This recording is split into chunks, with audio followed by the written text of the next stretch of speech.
오늘은 부활절 세 번째 주일입니다. 오늘도 하나님께서 우리의 신령과 가정과 공동체 위에 은혜와 평강을 풀어주시기를 바랍니다. 아멘. 우리의 눈이 열려서 부활의 주님을 볼 수 있기를 소망합니다. 아멘. 우리의 눈이 열려서 십자가의 길을 보고 기쁨으로 주님과 함께 동행할 수 있기를 바랍니다. 우리는 지금 교회력상으로 부활절 절기를 보내고 있습니다. 잘 아시겠지만 기독교는 부활의 종교입니다. 부활에 기독교의 사활이 걸려 있습니다. 오늘 우리가 사도신경으로 신앙을 함께 고백했습니다. 사도신경은 부활 신앙의 핵심을 두 가지로 요약합니다. 하나는 예수 그리스도가 죽음의 권세를 이기고 다시 살아나셨다는 것입니다. 또 다른 하나는 이 예수 그리스도를 주로 믿는 자들의 몸이 다시 살아난다는 것입니다. 몇 차례 말씀드린 기억이 있는데요. 하지만 부활신앙이란 단지 과거에 예수 그리스도가 다시 살아나신 것을 기억하고 기념하는 것만이 아닙니다. 단지 미래에 우리 그리스도인들이 다시 살아날 것을 기대하고 기다리는 것만도 아닙니다. 부활신앙은 바로 지금 여기서도 우리를 다시 살아나게 하는 힘이 됩니다. 오늘 우리는 누가가 전하는 부활 이야기를 함께 읽었습니다. 그러면 이제 13절부터 시작되는 긴 이야기입니다. 이 말씀에서 우리는 부활의 의미와 능력을 새롭게 깨닫게 됩니다. 부활하신 주님께서 엠마오로 가던 두 제자에게 나타나십니다. 함께 길을 가십니다. 부활하신 주님이 그들에게 질문을 던집니다. 슬픔에 잠긴 그들은 가던 길을 멈춥니다. 주님께서는 오늘 엠마오로 가는 저와 여러분의 길도 멈추게 하십니다. 주님의 질문 앞에서 가던 길을 멈출 수 있는 사람은 행복한 사람입니다. 주님과 다시 시작할 수 있기 때문입니다. 이제 엠마오로 향하는 두 사람이 부활하신 주님과 나누는 대화 속으로 한 걸음 들어가 보겠습니다. 그들은 주님과 만나 대화하면서 자신들이 걸어가야 할 길을 발견합니다. 이 시간 저와 여러분도 우리가 걸어가야 할 길을 찾을 수 있기를 소망합니다. 19절을 보시면 그들이 나눈 대화의 주제는 나사렛 예수의 일이었습니다. 그런데 참으로 아이러니하게도 그 나사렛 예수를 눈앞에 두고서 예수님에 대한 이야기를 하고 있습니다. 그들은 눈이 가려져서 예수님을 알아보지 못합니다. 여기서 말하는 눈은 어떤 대상의 겉모습을 볼 수 있는 시력이 아닙니다. 그 내면의 본질을 들여다보고 인식할 수 있는 능력을 말합니다. 21절을 보시면 이 두 사람은 예수님이 이스라엘을 구원해 주실 분이라는 소망을 가지고 있었습니다. 하지만 그 간절한 꿈은 예수님께서 십자가에 못 박히실 때 깨어졌습니다. 혹시나 하는 기대감으로 3일을 더 기다렸습니다. 하지만 사흘째인 지금 그 소망은 산산조각이 났습니다. 17절에서 그들이 왜 그렇게 슬픈 얼굴빛을 띠고 있었는지 이제 조금 알 수 있습니다. 그들이 왜 서둘러 예루살렘을 떠나 엠마오로 내려가고 있는지도 이해가 됩니다. 저와 여러분이라면 어떻게 했겠습니까? 아마 이들의 행동과 크게 다르지 않았을 것입니다. 마지막 간절한 기대가 무너졌습니다. 더 이상 소망이 보이지 않습니다. 아마 우리도 침통한 표정으로 예루살렘에서 엠마오로 내려갈 수밖에 없었을 것입니다. 그런데 여러분 22절 이하를 자세히 보시기 바랍니다. 예루살렘을 떠나기 전 그들은 예수님의 부활 소식을 들었습니다. 그들과 함께 예수님을 따르던 여인들이 무덤에 갔다가 예수님의 시신이 없어진 것을 발견합니다. 거기서 예수가 살아났다라고 말하는 천사들의 말을 듣습니다. 그리고 그들이 와서 이 소식을 전합니다. 부활 소식을 들은 제자들은 깜짝 놀랍니다. 아마 여러분도 놀라신 적이 있을 것입니다. 근데 이 놀라다라는 말을 사전에서 찾아보면 크게 두 가지로 설명하고 있습니다. 하나는 긍정적 의미의 놀람입니다. 그것은 무엇입니까? 예상치 못한 뜻밖의 일에 가슴이 두근거리는 것을 말합니다. 또 다른 하나는 부정적 의미의 놀람입니다. 어떤 사건이 어처구니가 없거나 기가 막힌 것을 가리킵니다. 안타깝게도 예수님이 살아나셨다는 소식은 그들의 가슴을 뛰지 못하게 했습니다. 오히려 그들은 황당해하며 어이없어합니다. 예수님의 시신이 사라진 채로 무덤이 비어있는 것은 보았습니다. 하지만 정작 부활하신 주님을 보았다는 사람은 아직 없었기 때문입니다. 무엇보다도 죽은 사람이 다시 살아나는 이 부활 사건이 도대체 무엇을 의미하는지 알지 못했기 때문입니다. 여러분도 한번 생각해 보십시오. 아무리 놀랍고 신기한 사건을 경험했다 할지라도 그 의미를 모른다면 아무 소용이 없습니다. 그래서 그들은 지금 예루살렘이 아니라 엠마오로 가는 길 위에 있습니다. 그들의 눈이 여전히 가려져 있기 때문입니다. 눈길이 발길을 결정합니다.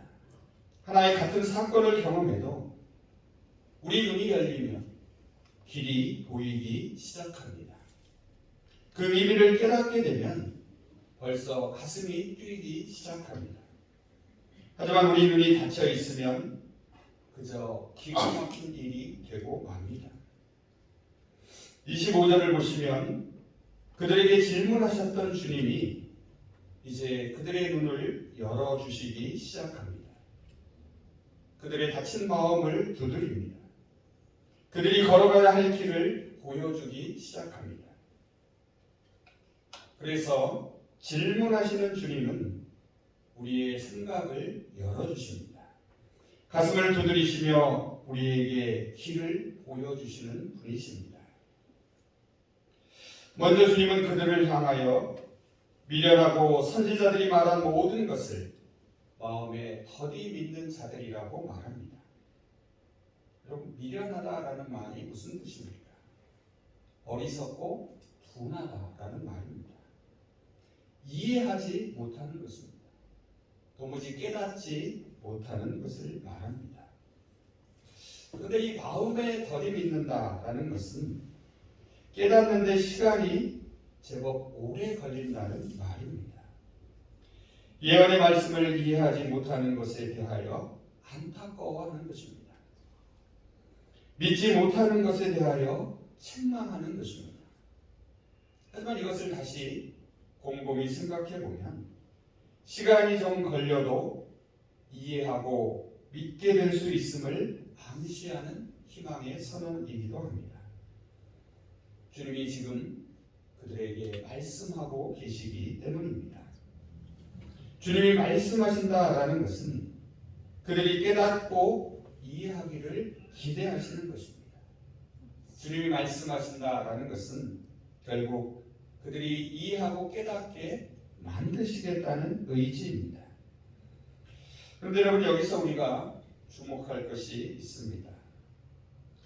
그것은 무엇인가 하면 이 두 사람이 이미 들은 바 있는 예언자들의 말을 제대로 이해하지 못하고 깨닫지 못해서 결국 그들이 믿지 못하게 되었다는 것입니다.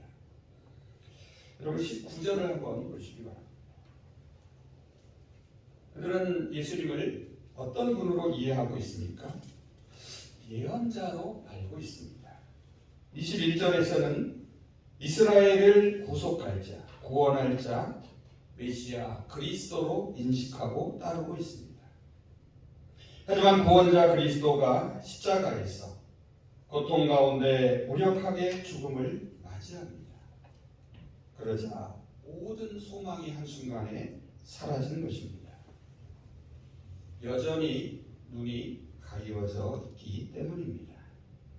고난당하는 메시아, 십자가의 그리스도를 도무지 상상할 수 없었기 때문입니다.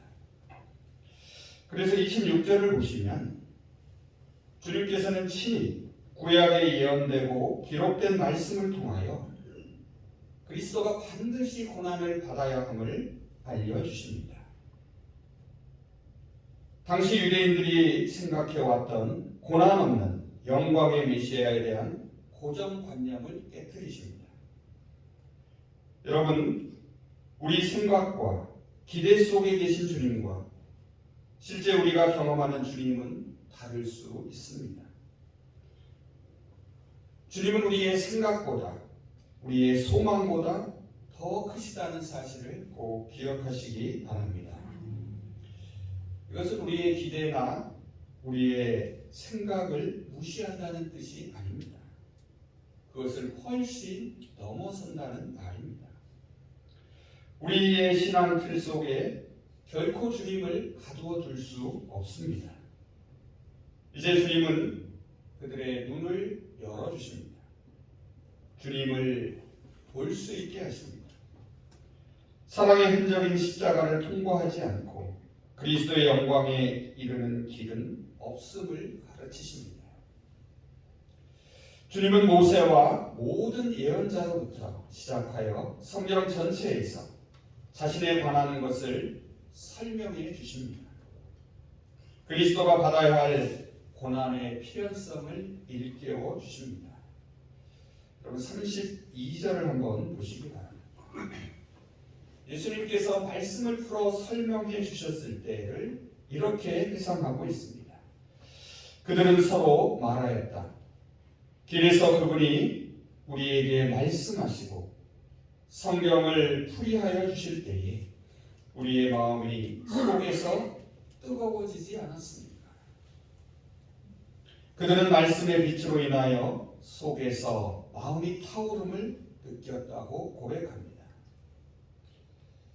여러분 한 번이라도 말씀의 빛으로 가슴이 뜨거워지는 체험을 해본 분들은 아실 것입니다.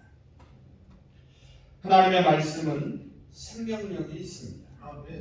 그 속에 하나님의 마음, 뜻, 구원의 의지와 계획이 담겨있기 때문입니다. 하나님의 기대하심이 우리로 하여금 함께 기대하게 합니다. 하나님이 당신의 사랑으로 저와 여러분을 만들어 가시기 때문입니다. 그 말씀이 우리의 지친 영혼의 위로와 기쁨이 됩니다. 어둠 속을 걷는 우리에게 한 줄기 빛이 됩니다. 오늘 말씀을 따라가 보면 어느새 두 사람이 가려고 했던 엠마오 마을 가까이에 이르게 됩니다. 그런데 이상한 일이 벌어집니다. 주님은 그곳을 지나쳐 가시려는 것처럼 보입니다. 부활하신 주님의 목적지가 정확히 어딘지 알지 못합니다. 하지만 분명한 것이 있습니다. 주님은 언제나 우리의 목적 너머에 계심을 깨닫게 합니다. 우리의 계획보다 더 깊고 넓고 높음을 깨닫게 합니다. 그러자 그들은 주님을 억지로 붙잡습니다. 자신들과 함께 머물기를 간청합니다. 그들의 절박함이 느껴집니다. 그들이 부활하신 주님과 함께 걸으며 나눈 대화 속에서 남다른 감명을 받았음을 보여줍니다. 그들의 가슴이 조금씩 두근거리고 있음을 암시합니다. 눈이 조금씩 열리며 마음이 열리기 시작한 것입니다. 그래서 같이 머물면서 이야기를 좀 더 나누고 싶어 합니다. 그러자 주님은 못 이기시는 척 그들과 함께 집으로 들어가십니다. 집으로 들어간 주님은 그들과 식탁의 교제를 나눕니다. 빵을 가지고 축사하시고 떼어서 그들에게 주십니다. 여러분, 이 이야기를 차례대로 쫓아가 보면 사실 그들이 주님을 초청했습니다. 하지만 정작 주님이 그들을 초대합니다. 우리도 삶과 신앙의 길에서 주님을 우리의 삶의 자리로 초청할 수 있기를 바랍니다. 그러면 주님께서 저와 여러분을 주님의 식탁으로 초대하십니다. 주님은 손님으로 초대받으셨습니다. 하지만 예수님은 이제 더 이상 손님이 아닙니다. 이제 주인으로서 식탁에서 친히 빵을 떼어 나누어 주십니다. 이 주객 전도의 행위에서 두 제자들은 비로소 눈이 활짝 열립니다. 부활하신 주님을 알아보게 됩니다. 사실 일상적인 평범한 저녁 식사였습니다. 그런데 주님이 함께 하심으로 특별한 식사가 됩니다. 그래서 무엇을 먹느냐보다 누구와 함께 먹느냐가 중요합니다. 언제 어떻게 어떤 길을 가느냐보다 누구와 함께 길을 가느냐가 중요합니다. 주님이 건네주시는 빵을 받아 먹을 때 그제서야 비로소 그들의 눈이 밝아집니다. 문자적 의미로는 눈이 열린 것입니다. 그리고 주님을 알아보게 됩니다. 여러분, 여기서 주님을 알아보았다라는 이 말은 앞서 그리스도가 고난을 받고 자기의 영광에 드러나야 한다는 말씀을 깨달았음을 의미합니다. 십자가의 주님이 바로 부활의 주님이심을 알아차린 것입니다. 이제 비로소 16절에서 가려졌던 눈의 문제가 31절에서 해결됩니다. 그들의 눈이 밝아진 것은 주님과 함께 음식을 나누었을 때였습니다. 그들의 눈이 열린 것은 주님께서 길에서 성경 말씀을 설명해 주셨기 때문입니다. 여기 자세히 보시면 눈이 열렸다라고 말합니다. 이것은 누군가에 의해 그들의 눈이 열려졌음을 의미합니다. 즉, 눈이 열리게 된 원인이 제자들 자신에게 있는 것이 아닙니다. 주님의 능력에 의한 것임을 말해줍니다. 마지막 35절을 보시면 두 제자는 이 사실을 다시 한번 고백합니다. 35절입니다. 그래서 그 두 사람도 길에서 겪은 일과 빵을 떼실 때에 비로소 그를 알아보게 된 일을 이야기하였다. 그런데 놀라운 일이 벌어집니다. 바로 그 순간 주님이 그들의 눈앞에서 사라지십니다. 더 이상 눈으로 볼 수 없게 됩니다. 예수님이 그들과 더 이상 함께 계시지 않습니다. 하지만 그들은 지금까지 자신들과 함께한 사람이 누구인지를 분명하게 알게 됩니다. 오히려 그분의 모습이 더 선명하게 남아 있습니다. 그리고 주님의 부활을 믿게 됩니다. 이것은 부활의 사건 자체보다 부활의 의미가 더 중요함을 일깨워 줍니다.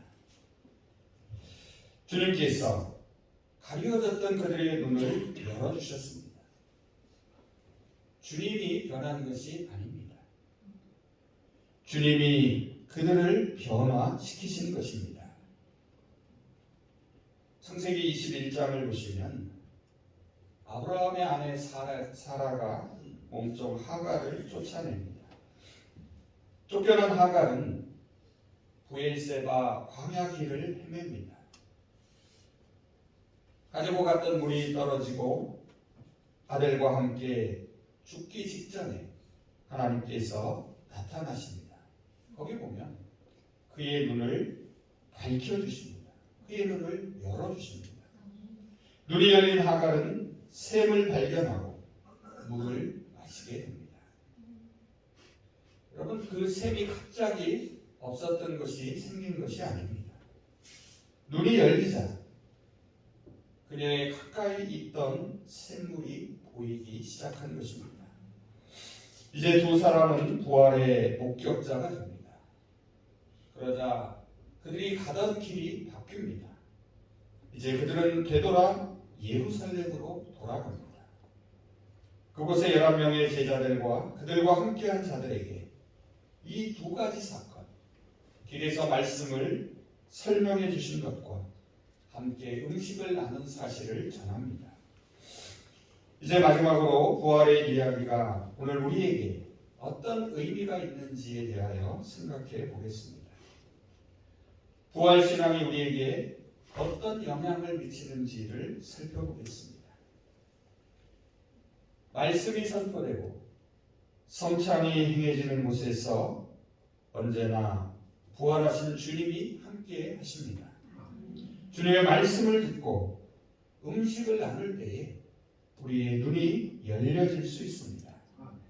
주님이 살아났다는 것은 문자적 의미로는 본래 일으킴을 받았다는 말입니다. 이것은 예수 그리스도의 삶에 있어 극적인 반전을 보여줍니다. 예수님은 유대 지도자들에 의하여 죽임을 당합니다. 하지만 하나님에 의하여 일으킴을 받습니다. 부활은 십자가에 대한 하나님의 변호이자 긍정입니다. 십자가에는 죄사함의 은총과 구원의 의미만이 있는 것이 아닙니다. 십자가는 하나님의 정의를 보여줍니다. 십자가는 우리가 그리스도인으로 이 땅에서 겪는 고난에 대하여 깊이 성찰하게 합니다. 십자가에는 의로운 자들의 고난을 변호하며 긍정하는 의미가 담겨 있습니다. 부활은 십자가에 달린 예수 그리스도의 무고함을 보여줍니다. 부활은 예수를 죽인 자들의 불의를 폭로하는 하나님의 행위입니다. 부활은 예수님이 보여주신 자기 희생의 길이 옳다는 것을 인정해 주시는 하나님의 행동입니다. 그래서 부활은 우리 그리스도인들이 주님의 길을 걸어갈 힘과 용기와 소망이 됩니다. 부활은 우리가 하나님의 새 역사에 참여하는 새로운 기준이자 시작입니다. 부활은 우리를 향한 하나님의 뜻과 계획이 어디에 있는지를 보여줍니다. 그것은 하나님의 정의입니다. 부활은 이 땅의 모든 불의와 잘못을 바로잡는 하나님의 행위입니다. 세상의 불의를 결코 용납하지 않으시겠다는 하나님의 선언입니다. 정의를 저는 이렇게 정의합니다. 정의란 다수를 향한 모든 일을 향한 하나님의 사랑이다. 부활의 증인이 된다는 것은 모든 일을 향한 하나님의 사랑에 동참하는 것입니다. 이제 말씀을 정리해 보겠습니다. 저와 여러분도 실망과 절망 가운데 길을 갈 때가 있습니다. 부활하신 주님은 그때 우리 곁에 다가와 말없이 함께 걸어주십니다. 주님은 한동안 말이 없으십니다. 침묵의 길이는 주님이 우리 이야기를 들어주시는 시간입니다. 부활하신 주님은 침묵을 깨고 입을 여십니다. 대답이 아니라 질문을 던지십니다. 주님의 질문은 우리를 향한 관심과 사랑입니다. 주님이 질문하실 때 우리는 가던 길을 멈추게 됩니다. 지나온 길들을 돌아보게 됩니다. 주님과 나누는 대화를 통하여 앞으로 가야 할 길을 볼 수 있게 됩니다. 주님의 말씀을 통하여 우리의 눈이 밝아집니다. 주님의 살과 피를 먹고 마실 때, 또한 우리가 함께 음식을 나눌 때 우리의 눈이 열립니다. 눈이 열리면 길이 보입니다. 인생길에서 주님을 만나면 삶의 방향이 바뀝니다. 길이신 주님이 우리의 길을 바꾸어 놓습니다. 부활하신 주님이 우리가 가는 길에 언제나 함께 하십니다. 어쩌면 우리가 때론 욕망의 눈 때문에, 때론 절망의 눈으로 가려져서 부활하신 주님을 알아보지는 못하는지도 모릅니다. 주님의 말씀을 통하여 저와 여러분의 마음이 뜨거워지고 눈이 밝아지기를 원합니다. 주님 안에서 함께 식탁의 주제를 나눌 때에 우리 눈을 열어주시기를 소망합니다. 그래서 열린 눈과 뜨거운 마음으로 주님이 걸어가셨던 그 십자가의 길을 함께 걸어갈 수 있기를 바랍니다. 부활은 우리가 걷는 십자가의 길이 옳다고 인정하신 하나님의 행위이심을 꼭 기억하시기 바랍니다. 이제 31절, 32절 말씀을 읽으며 설교를 마치겠습니다. 제가 서번역 성경으로 읽습니다. 그제서야 그들은 눈이 열려 예수를 알아보았는데 예수의 모습은 이미 사라져서 보이지 않았다. 그들은 길에서 그분이 우리에게 말씀하실 때나 성서를 설명해 주실 때에 우리가 얼마나 뜨거운 감동을 느꼈던가 하고 서로 말하였다. 아멘. 기도하겠습니다.